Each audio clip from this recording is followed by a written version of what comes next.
सांग कहीं जन गोटे भल कथा कहते नियत अच्छी हो तो भक्ति भी सच्ची होती है। भगवान हर हृदय में है, घर में रखने की कोई जरूरत नहीं। आमे आम समस्त काम आम माइंड रु करि थांती। बेले बेले आम माइंड रे बहुत प्रकार नेगेटिविटी चली आसता है। आमे जेते प्रकार चेष्टा कला परे भी से नेगेटिविटी गुड़िक आदौ दूर होई न थाए। सेतेबेले आपण आदौ किछि न करी माइंड ऊपर स्ट्रेस न देई किछि समय शांत रहिबा को चेष्टा करंतु। किछि काम समय ऊपर छाड़ी दियो।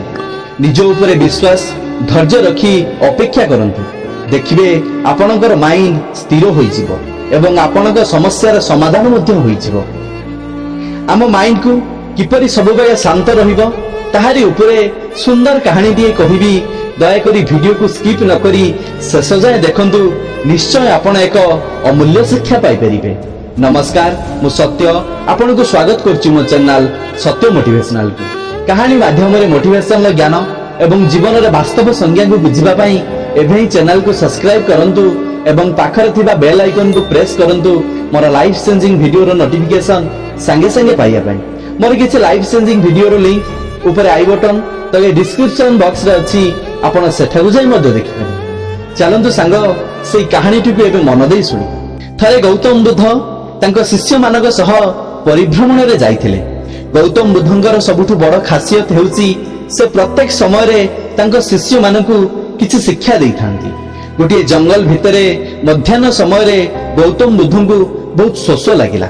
से गोटे गछ मूल रे बसी पड़िले एवं तांकर अति प्रिय शिष्यंकु कहिले एई गछ चतुर्पार्श्वर थारे बुली आसी। शिष्य मध्य ताहा कले। गछर चतुर्पार्श्वर बुली आसी सारिबा परे गौतम बुद्ध पचारिले केउ दिगरु शीतल पवन आसुची। शिष्य जनक कहिले उत्तर दिगरु शीतल पवन आसुची। गौतम बुद्ध कहिले तुमे उत्तर दिगकु जाओ, सेठारे जलाशय अछि, सेठारु आम समस्तक पाई पानी धरी आसीबे। शिष्य जनक गुरुंकर कथा सुनी तत्क्षण सेठाकु चलिले एवं किछि बाट गला परे गोटे पोखरी देखिले।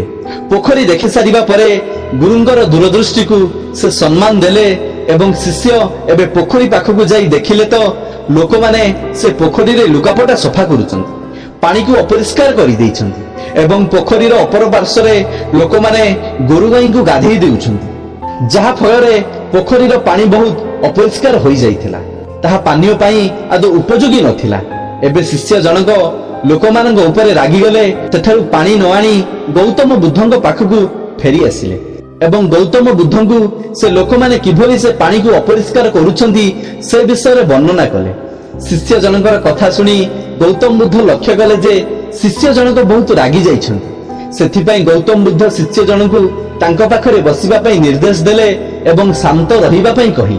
शिष्य जनकु गौतम बुद्ध कहिले जीवन रे एपरि समस्या बहुत बार तुम जीवन रे आसी।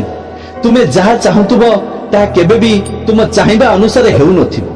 तेणु तुमे तुम मन उपरे निज उपरे जोर न देई बुद्धिमान काम होउची शांत रहिबो एवं समय को अपेक्षा करिबो। किछि समय परे गौतम बुद्ध पुनर्बार से शिष्य को पानी आनिबा पई से पोखरी को पठेई देले। शिष्य जनक जाई पोखरी पाखरे देखिले तो एबे पोखरीर पानी पूरा निर्मल होई जाईछि, कारण सब अपरिष्कार वस्तु समय क्रमे पानी रे तलस्तर को चली जाईछि। एबे शिष्य जनक से पानी को देखी बहुत खुशी होई गेले। शिष्य जनक कलसी रे पानी धरी आसिले एवं गुरु को पानी पीबा पाई देले। एबे गौतम बुद्ध कहिले एबे बुझी पारिले तो किछि काम समय हाथ रे छाड़ी देबा होउछि बुद्धिमान काम, कारण समय पाखरे एपरि शक्ति अछि सब असंभव को से संभव करि पारे। सांग ए कहानी रो आपण कोन सिखिले दयाकरी कमेंट बॉक्स रे मते निश्चय कहिबे। मु खाली एतिकी कहिबा पई चाहे जीवन रे सब समय रे मन को शांत रख एवं समय को अपेक्षा करो। ए समय आपण को ठारू बहुत किछि नै थाए। ए समय आपण को मध्य सुध सहित ताकू फेरई देई थाए। कोनोसी परिस्थिति पई मन ऊपर जोर न देई शांत रहिले आपण को सही परिस्थितिर समाधान रो सूत्र अति सहज रे मिली जीवो। तेणु मन को सब बेले शांत रखंतु। निज ऊपर विश्वास भगवान को ऊपर भरोसा रखी निज काम उपरे निज लक्ष्य उपरे सब बेले फोकस जारी रखंतु। आशा करे मोर कहानी एवं कथा आपनको मन को निश्चय शांत रखिबा पई सहायक होबो।